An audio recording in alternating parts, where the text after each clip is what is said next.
Hi everyone, Reza Aslan here, founder of Aslan Media and author most recently of Zealot, The Life and Times of Jesus of Nazareth, which is Aslan Media's September book of the month for our book salon. Now, is it a conflict of interest that my own book is my website's book of the month for September? Yes, it is, so shut up and get over it.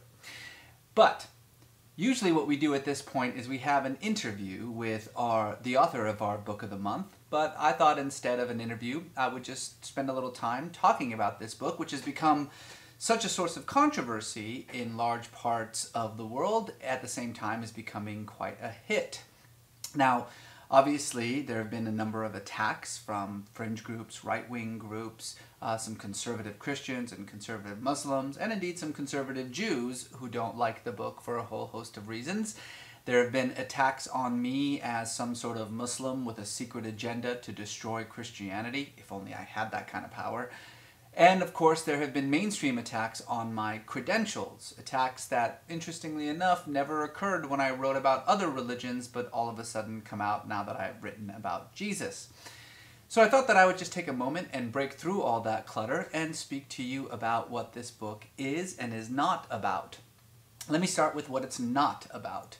This is not a book about Christianity, because Jesus wasn't a Christian. Jesus was a Jew. This is a book about Judaism. What the book is about is an attempt to look at the historical Jesus beyond the Christ of faith. Some of you are familiar with my personal story. As you know, I was born in Iran to a Muslim family, came to the United States after the Iranian Revolution in 1979.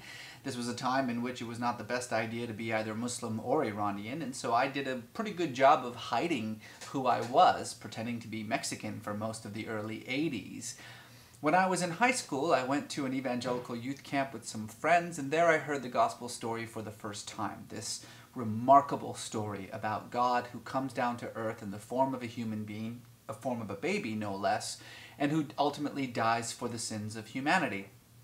This was a life-changing experience for me. I immediately converted to evangelical Christianity, spent the next 4 or 5 years or so missionizing this gospel story to everyone I met, those who wanted to hear it and those who frankly did not want to hear it. When I went to college and began my formal training in biblical studies, the first thing that I immediately noticed was this great distance between the Jesus of history and the Christ of faith.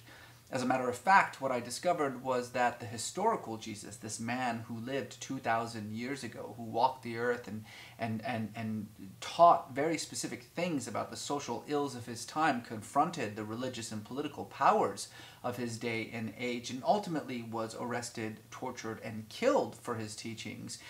That man became so much more real to me than the Christ of faith, this celestial spirit with no concern about the cares of this world.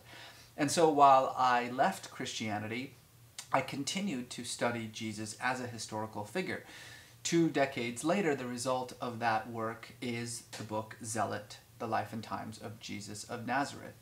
What is the point of the book? Simply this: that 2,000 years ago, an illiterate, uneducated, poor, pious, marginal Jewish peasant from the backwoods of Galilee, a man who came from a village called Nazareth that was so small, so inconsequential, that its name did not even appear on any map or document before the end of the 2nd century, a village so poor that it had not a road, not a school, not even a synagogue. Nevertheless, despite all that was stacked up against him, this man was, through the power of his charisma, the power of his teachings, able to start a movement on behalf of the weak, the poor, the outcast, the dispossessed, the marginalized, those who had been thrown out by society, a movement that was so threatening to the religious and political powers of his time that he was ultimately captured and executed for it as a state criminal.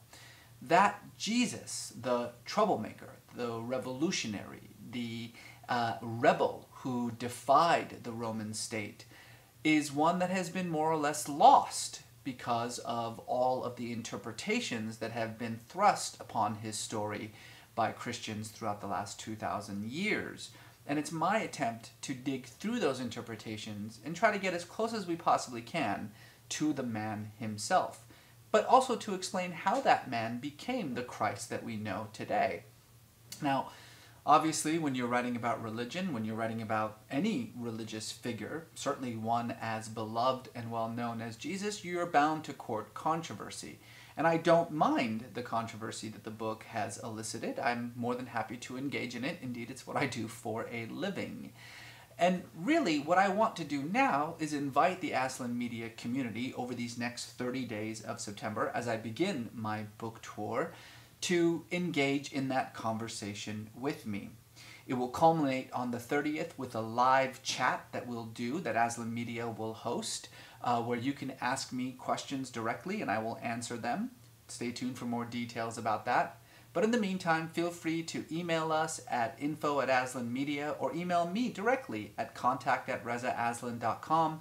Join our Twitter feed at Aslan Media or at Reza Aslan, and let's start a conversation about Jesus over the next 30 days. I promise it'll be interesting. For Aslan Media, this is Reza Aslan. Thanks very much.